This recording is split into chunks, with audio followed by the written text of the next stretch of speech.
Hello and welcome to the Elicit live stream number 10.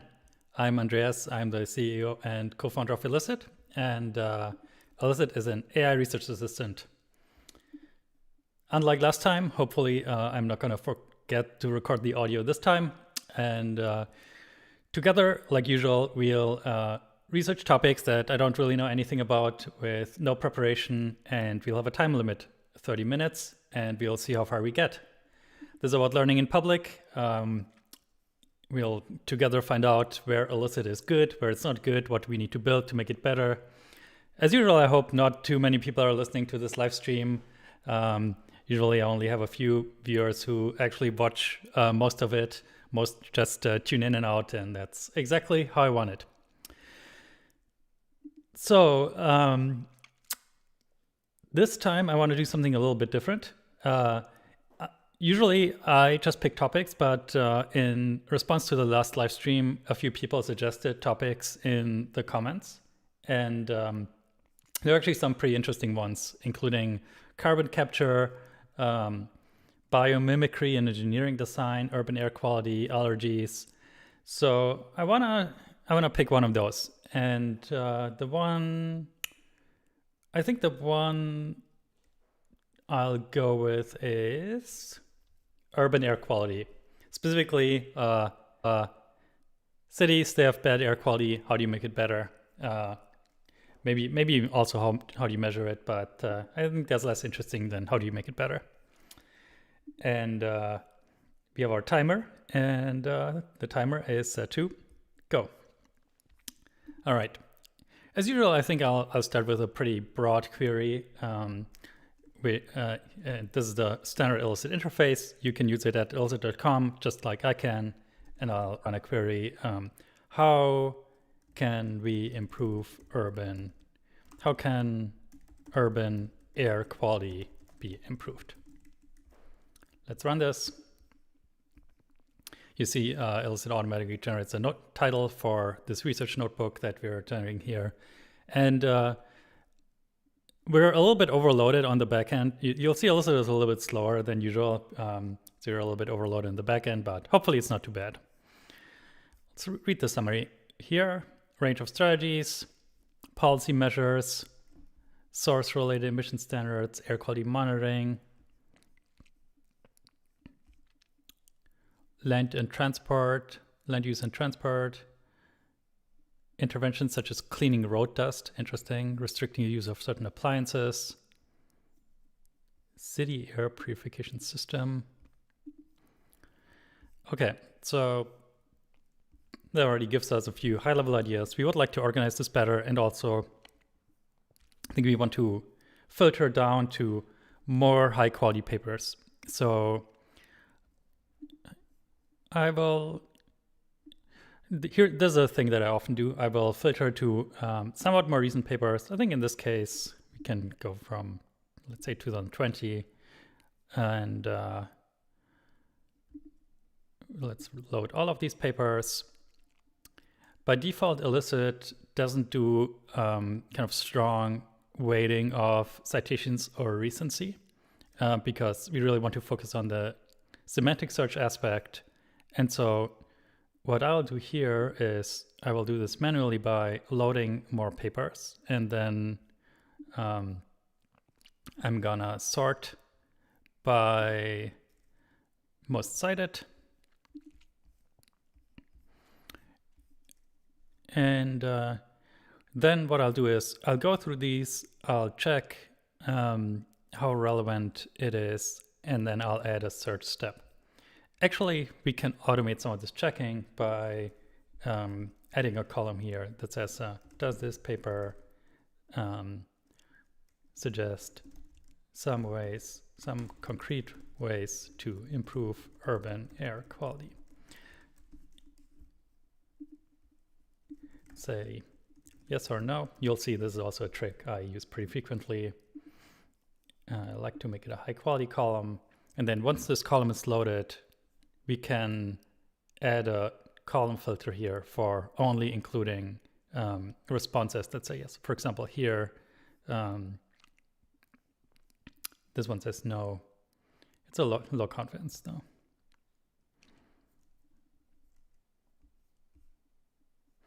Here it also says no, probably because this is about monitoring and not concretely reducing. Okay, we already loaded a lot of papers, so it'll take a little bit to load all these responses, especially because we're using a high quality column. So I'm going to say filter by yes here, and there's still a fair number. And then gonna actually let's briefly manually review them to just see, are they really relevant.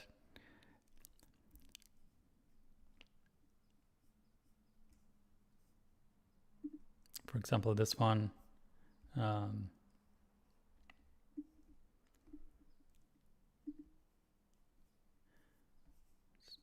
Sophisticated information systems,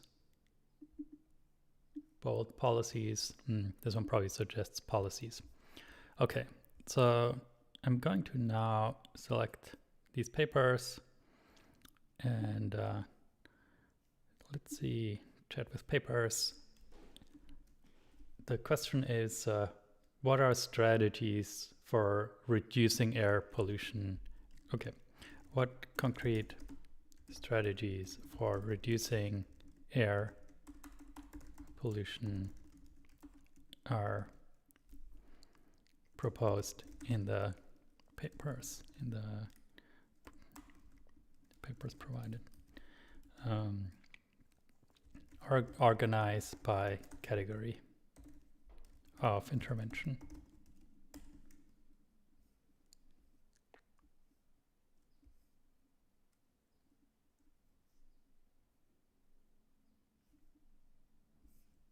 Again, as mentioned, our backend is currently experiencing high load, and so it's probably a little bit slower.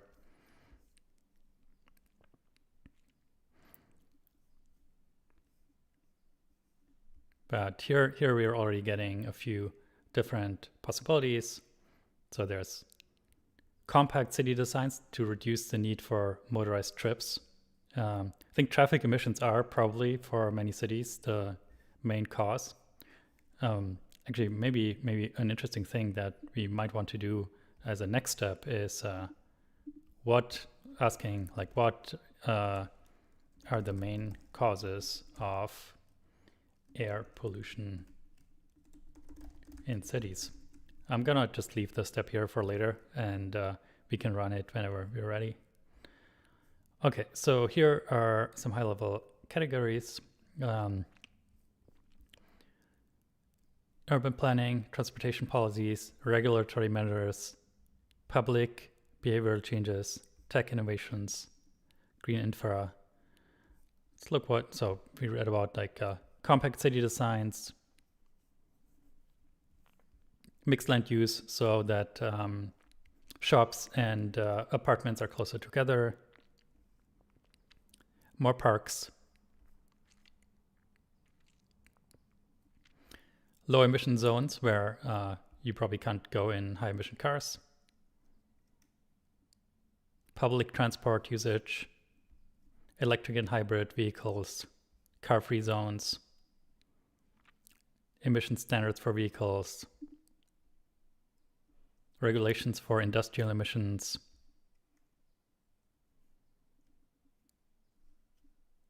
reducing how much the public exposes itself to those things, and I guess also encouraging carpooling.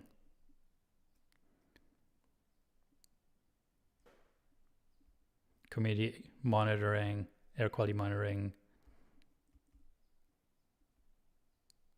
air purification technologies, although it says effectiveness at large scale remains unproven, advanced traffic management, roadside hedges, green roofs. Okay, I guess implicitly what's behind this is a lot of the pollutants are from cars, and therefore you can either reduce how much people travel in cars through various measures, incentives, or urban planning. You can make the cars pollute less, or you can fix it after the fact using parks or green roofs or roadside barriers. So it's probably worth checking. I guess implicitly we already believe that cars and industrial emissions are the main causes, but probably worth checking that. So I'm going to run this also here to see what the papers say on this particular question.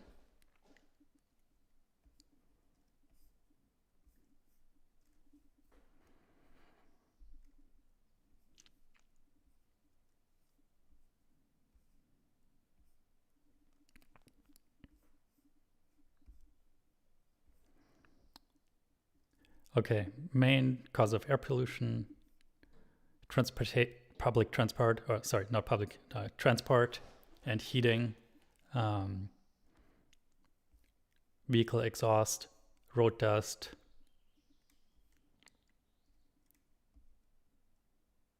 fossil fuels,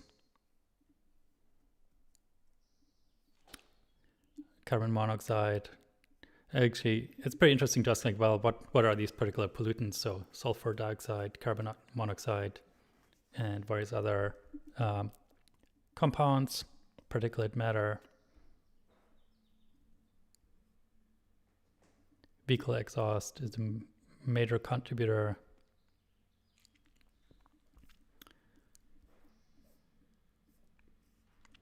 I wonder, so this is a case where actually if there's a review, that would be especially helpful. So let's see if there's a recent review on this topic, ideally one for which we have a PDF.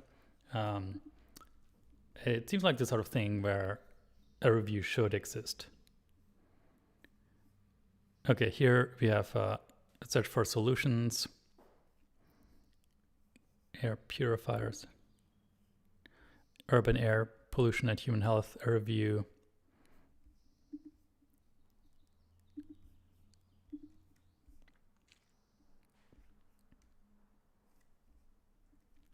Okay, this is relevant to our earlier question. Here we see a combination of infra, policy, regulatory, and software measures together may help address traffic congestion and therefore pollution.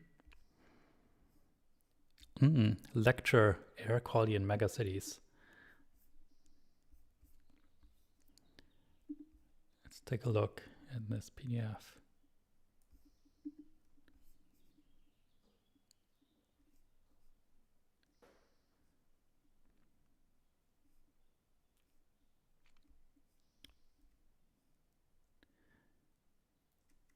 So I assume this is talking about cities like Shanghai or metropolitan areas with populations over 10 million,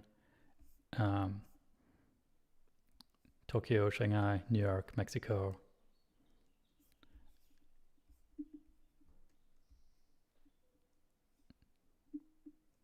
This article provides an overview of the sources of emissions. Yeah, that's exactly what the kind of thing I was looking for.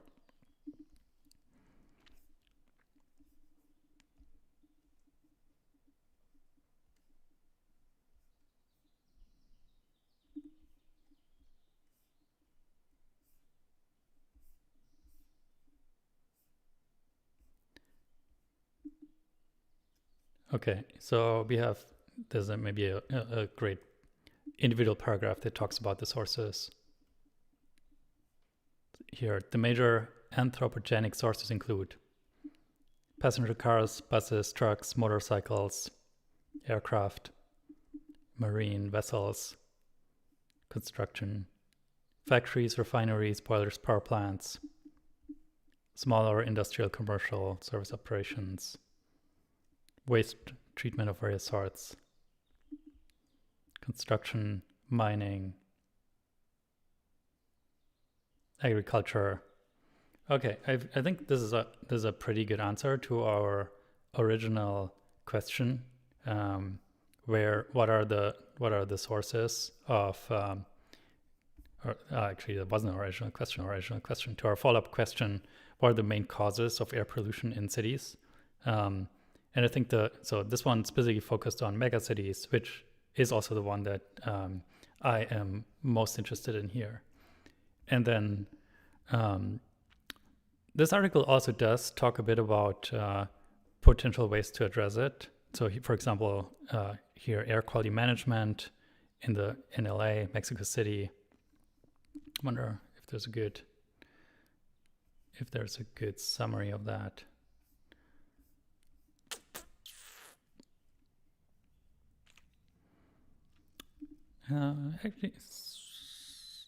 Actually, maybe the way to go is I'm gonna download this paper now, and then gonna upload it for extraction.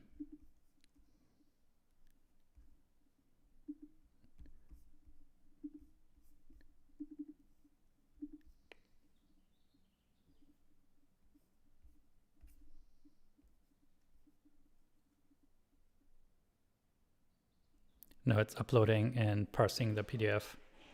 I could have just selected above, but wanted to demonstrate this workflow as well.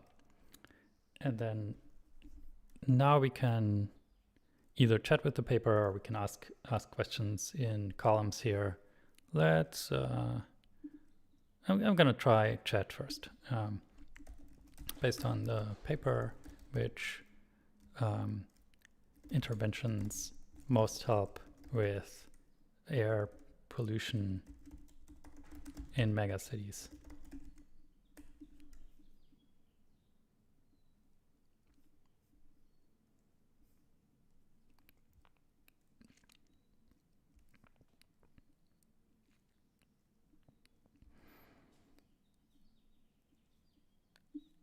Vehicle emission standards, fuel quality,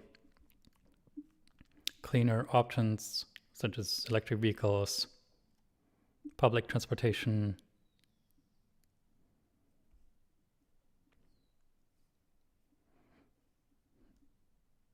regulations for industrial activities like power plants, residential heating, catalytic converters, particle filters.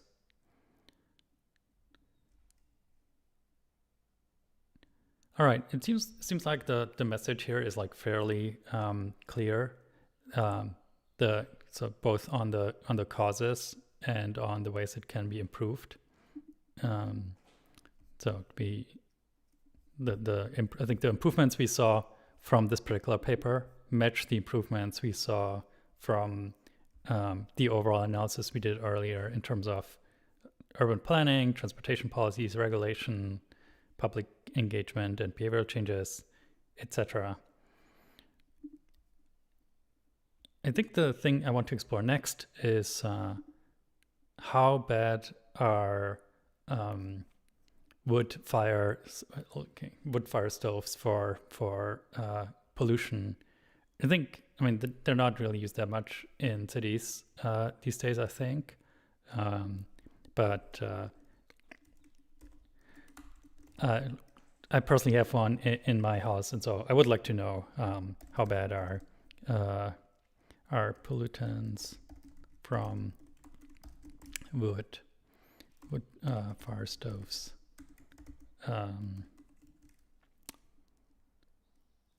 I'll just leave it at that and see what happens.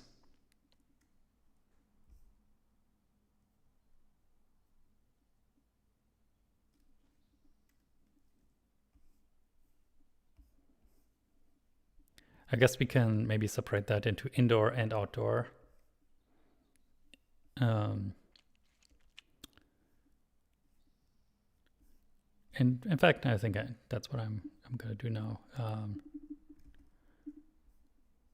Okay, let's get rid of this step. How bad are indoor pollutants from wood fire stoves? And then I will likewise add how bad are outdoor pollutants from wood fire stoves. And I'll ask a question: what is the effect of wood burning stoves on indoor pollution?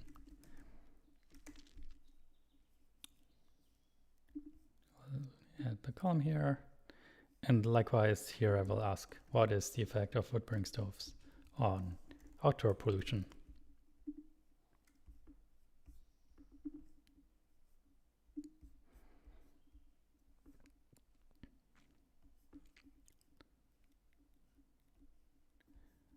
Okay. So these all talk about what do they emit. Airtight stoves emit small puffs of carbon monoxide, while non-airtight stoves can continuously inject pollutants indoors. I think what I want to do here is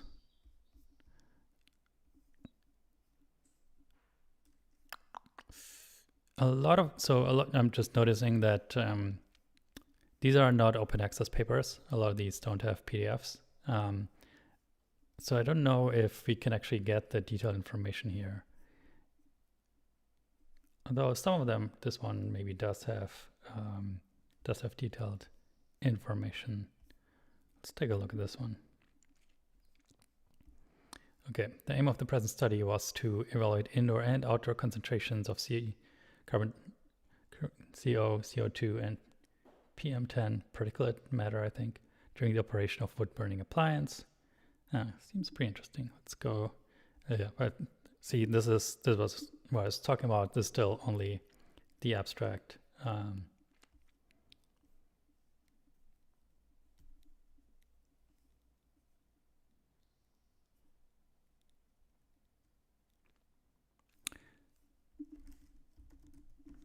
Okay, the inhalation cancer risk of particulate in the room equipped with wood stove was estimated to be negligible, while the long-term exposure measured may contribute.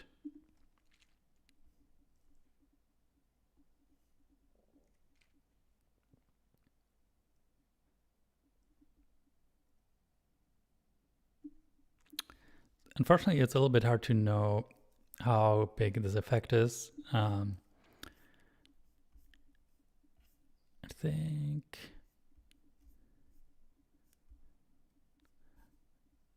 what I'm going to do is I'll load some more papers, and then I will see if I can get particular facts on the kind of quantitative badness of wood burning fire stoves on indoor pollution.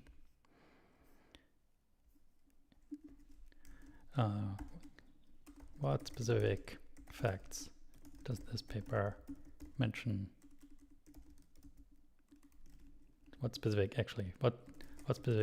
numbers to mention regarding the badness of indoor pollution from wood burning stoves?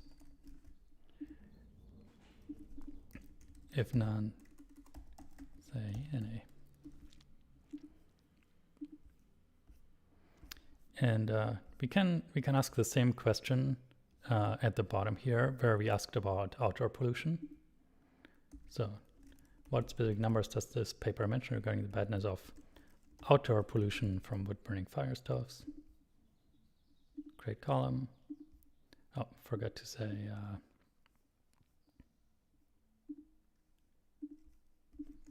if none, say NA. Okay. All right, interesting. So we're starting to get some numbers here. PM10 levels rose up to 12 times compared to background concentrations during open fireplace operation. Twofold increase during airtight stove operation.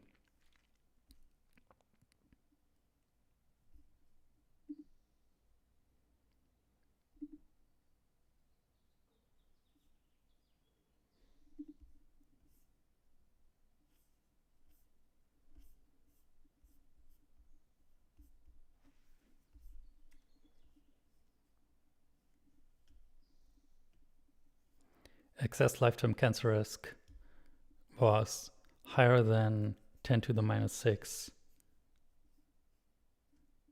10 higher than 10 to the minus 5 for wood stove operation. Does not strike me as a particularly large number.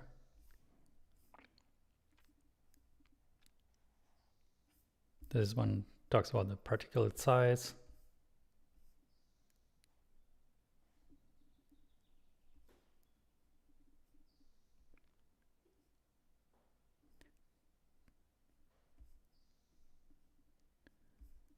Ten to 20 times higher than health guidelines.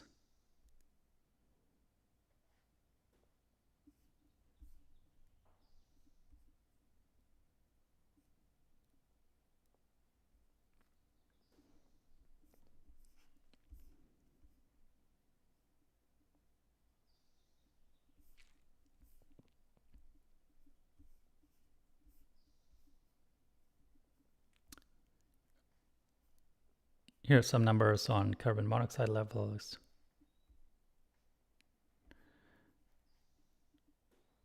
I guess this difference between airtight and non-airtight stoves seems pretty interesting.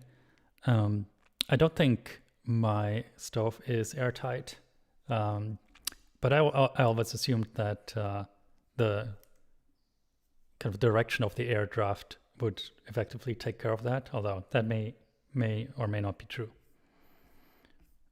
All right, we only have about 5 minutes left. Let's quickly take a look at what we found for outdoor pollutants. I mean, presumably that depends a lot on context, but let's still look at this.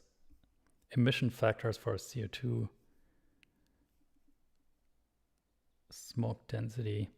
Okay, this seems like it might be the most relevant paper.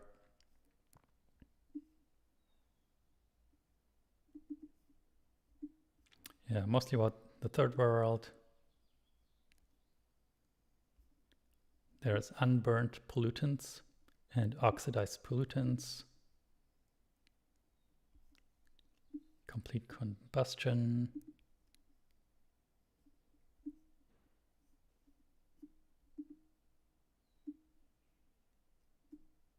Should be used where there's adequate ventilation.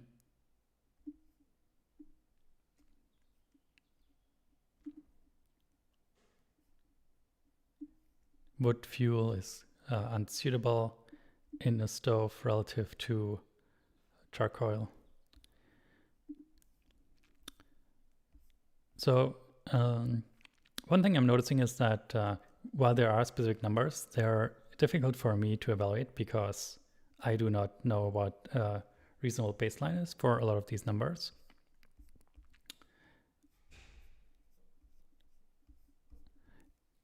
So maybe we'll just try something here. I'll only look at in the interest of time, I'll only look at the indoor pollutants here, chat with papers, and I'll ask how bad is it? How bad are indoor wood burning stoves for health? Explain relative to baselines, to baseline risks.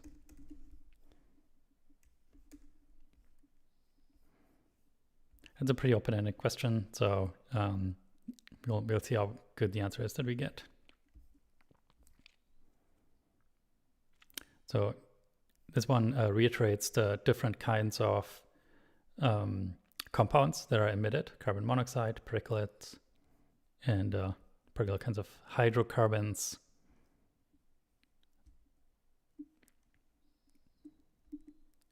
Here, sometimes exceeding EPA's outdoor air quality standards. Airtight stoves can still release harmful levels during door opening operations.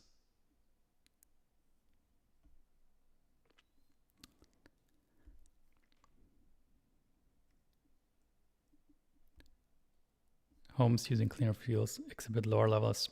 This is still very qualitative, and I generally don't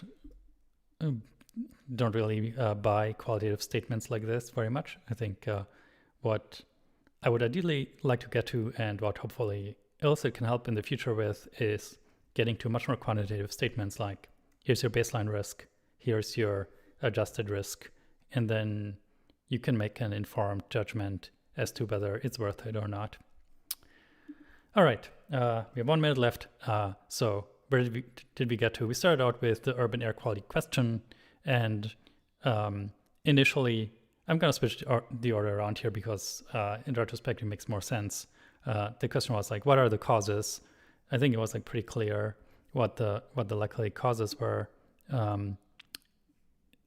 So we looked at this both from a single paper that studied pollution in megacities, and we also looked at this overview here and found both like various causes related to transport and industry. And then the separate question was, well, how can it be improved? And there are various ways of reducing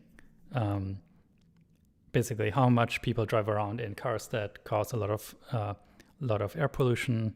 And if people do drive around in such cars, then you can try to deal with the consequences using various sorts of green infrastructure, like roofs that have like green roofs.